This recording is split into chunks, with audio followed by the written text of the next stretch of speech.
Hello friends and welcome to my YouTube channel education wire. आज का हमारे इस वीडियो का टॉपिक होने वाला है सूरज कुंड मेला, जो कि आपके हरियाणा के किसी भी एग्ज़ाम में या फिर और कोई भी आप एग्ज़ाम दे रहे हो जिसमें ये सूरज कुंड मेले से क्वेश्चन आ ही जाता है, तो इसको आज हम कवर कर लेते हैं। यहाँ से इस चैप्टर से आप क्या है 2 नंबर अपने पक्के कर सकते हो। ठीक है, तो चलिए स्टार्ट करते हैं। सबसे पहले हम पढ़ लेते हैं कि भी सूरज कुंड मेला है, ये है क्या क्या है ये सूरज कुंड मेला। तो इसमें क्या होता है ना, तोमर वंश के शासक थे 10वीं शताब्दी के आसपास। तोमर वंश के शासक 10वीं शताब्दी के आसपास, जिसका नाम था अनंगपाल। ठीक है, अब उन्होंने क्या किया, अनंगपाल ने उस टाइम पे एक झील बनवाई थी। क्या बनवाई थी? झील बनवाई थी। ये भी पेपर में क्वेश्चन आता है कि भी सूरज कुंड मेला जहाँ पे लगता है वहाँ पे पहले क्या थी, वहाँ पे झील थी। ठीक है, अब झील बनवाई थी। अब झील बनवाने का मकसद ये तो था नहीं कि भी वहाँ हम कोई मेला लगाएंगे, इन केस ऐसा कुछ होगा, मेला वगैरह लगाया जाएगा, ऐसा तो कुछ था नहीं। ठीक है, तो क्या हुआ वहाँ पे पहले क्या झील बनवाने का मकसद एक ही होता था कि भी हम पानी को कलेक्ट कर लें, क्योंकि पहले पानी की बहुत ज़्यादा दिक्कत रहती थी ना, तो पानी को एक कलेक्ट करने का एक वे था उनको, तो उन्होंने एक झील बनवाई थी। ये जो झील बनवाई थी ये सूरज के आकार की थी। किसके आकार की बनवाई थी? सूरज के आकार की, इसलिए इसको सूरज झील या फिर मयूर झील भी इसको बोलते हैं। मयूर झील भी इसको नाम दिया गया है। ठीक है, अब ये एरिया ना बहुत ज़्यादा फेमस हो गया था बाद में। अच्छा, उन्होंने सूरज की आकृति की क्यों बनाई? क्योंकि सूर्यदेव जो हैं वो इनके इष्ट देव थे। जो 10वीं शताब्दी के थे ना, तोमर वंश के शासक अनंगपाल, इनके जो इष्ट देव थे वो कौन थे? सूरज देव थे, सूर्यदेव थे। इसीलिए उन्होंने सूर्य के आकार की क्या बना दी थी? एक झील बना दी गई थी। बाद में क्या हुआ ना, यहाँ पे आगे जा कर के क्या हुआ, ये एरिया बहुत ज़्यादा फेमस हो गया। ठीक है, अब फेमस होने का क्या कारण था, उस कारण को हम पढ़ लेते हैं। क्या कारण था? क्या था कि भी बहुत साल बाद हरियाणा जो गवर्नमेंट थी ना, उनके क्या मन में आती है कि ना जो हमारे हरियाणा के शिल्पकार हैं ना, हैंडीक्राफ्ट वगैरह का जो काम करते हैं, क्यों ना उनको एक मंच दे दिया जाए। ठीक है, उनकी जो कला को एक मंच मिल जाए, तो उसको दिखाने के लिए हम क्या करते हैं, एक मेले का आयोजन करवा लेते हैं। ठीक है, किस चीज़ का आयोजन करवा लेते हैं? एक मेले का आयोजन करवा लेते हैं। इससे क्या होगा, क्या कि जो उनकी कला उसको भी एक मंच मिल जाएगा, और ऐसा करने के लिए एक ऑर्गेनाइजेशन है उनको भी काम मिल जाएगा। तो अब इसके आगे क्या होता है 1987 में, कब? 1987 में हरियाणा गवर्नमेंट क्या करती है, एक मेले का आयोजन करवाती है। ठीक है, मेले का आयोजन करवाती है। उस टाइम पे जो सीएम थे वो बंसी लाल जी थे। उस टाइम पे सीएम कौन थे? बंसी लाल। ठीक है, तो बंसी लाल जी क्या सोचते हैं कि भी ऐसे ऐसे हमें शिल्पकारों को इनको मौका दिया जाना चाहिए। ठीक है, और एक मेले का हम आयोजन करवाते हैं। तो ये मेले का आयोजन उसी जगह करवाते हैं जहाँ पे ये झील बनी थी। ठीक है, उसको वो यूज़ कर लेते हैं।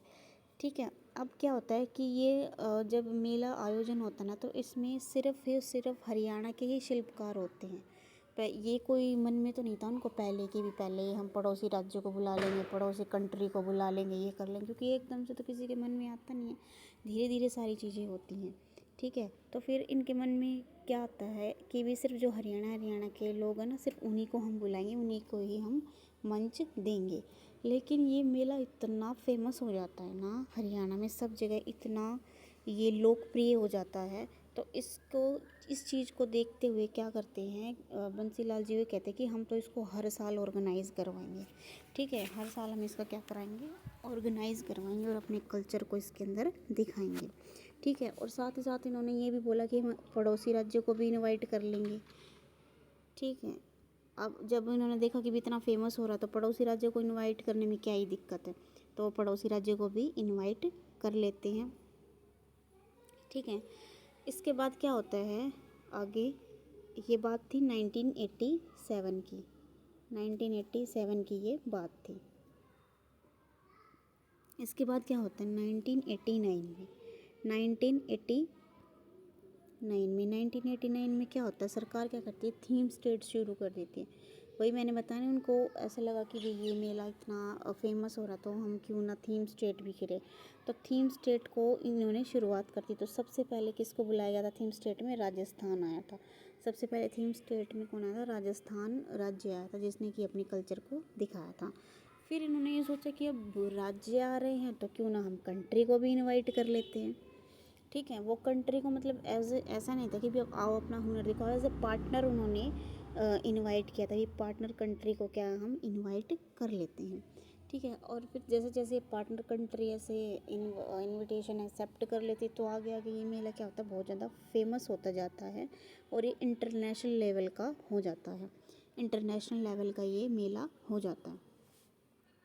ठीक है, इसी के साथ 2013 में क्या होता है, इसे इंटरनेशनल लेवल का क्राफ्ट मेला भी घोषित कर दिया जाता है। 2013 में इसको इंटरनेशनल लेवल का क्राफ्ट मेला घोषित कर दिया जाता है। ठीक है, अब क्या है, ये मेला ना हर साल फरवरी में ही लगता है। ठीक है, ये हर साल लगता है और हर साल फरवरी में ही लगता है। 2021 में पता है ये कोविड की वजह से ये लग नहीं पाया था। ठीक है, अब ये जो मेला ना, अब तक ये मेले कितने लग चुके हैं? अब तक ये अब 2025 का मिला करके 38 मेले लग चुके हैं। ठीक है, 38 मेले अब तक हो चुके हैं। ठीक है, अब जो हुआ था 38 नंबर का था 2025 में, फरवरी में जो हुआ है। तो जो पेपर में क्वेश्चन आते हैं ना, वो या तो इससे आएंगे 2025 वाले से या 2024 वाले से, लेकिन मैं आपको 2023 का भी कवर करवाऊंगी, क्योंकि भाई ये हरियाणा है, कुछ भरोसा नहीं है यहाँ पे कहाँ से क्वेश्चन आ जाए, कुछ मालूम नहीं है। ठीक है, तो कुछ बेसिक सी बातें पहले हम वो पढ़ लेते हैं, उसके बाद हम देखते हैं कि मेन पॉइंट क्या थे 2025 के सूरजकुंड मेले के। ठीक है, सबसे पहले ये देखिए कि इस मेले का ऑर्गेनाइजेशन कौन करवाता है, कौन ऑर्गेनाइज्ड करता है। तो हरियाणा का जो पर्यटन विभाग है वो करता है। तो हरियाणा के पर्यटन मंत्री अब कौन है? अरविंद शर्मा हैं, जो कि कहाँ से हैं? गोहाना से हैं। पर्यटन विभाग ही इसकी सारी जिम्मेदारी संभालता है, और पर्यटन मंत्री कौन है? अरविंद शर्मा, जो कि गोहाना से हैं। ठीक है, जब पहला मेला लगा था ना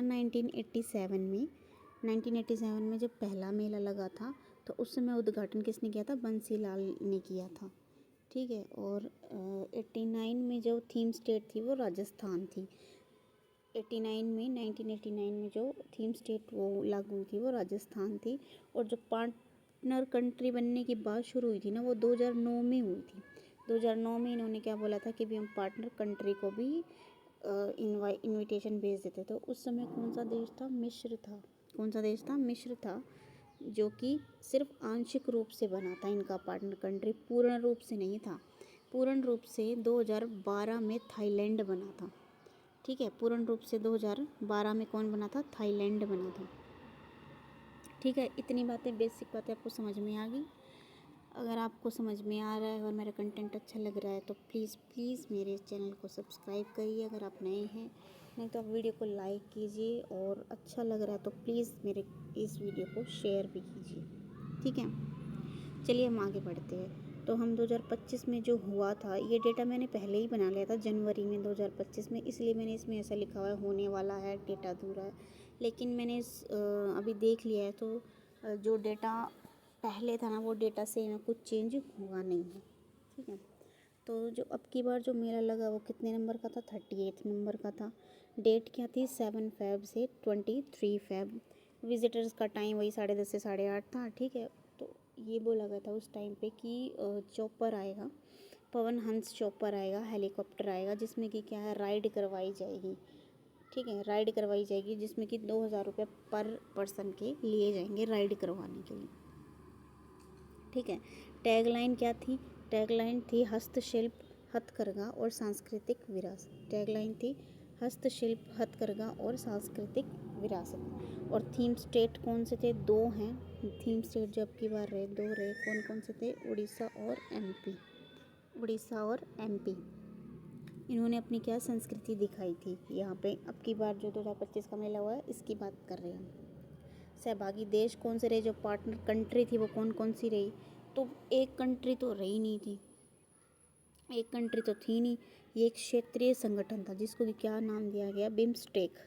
तो बिम्स्टेक देश जिसको हम बोल सकते क्या है? बिम्स्टेक। सॉरी गाइस, बिम्स्टेक देश।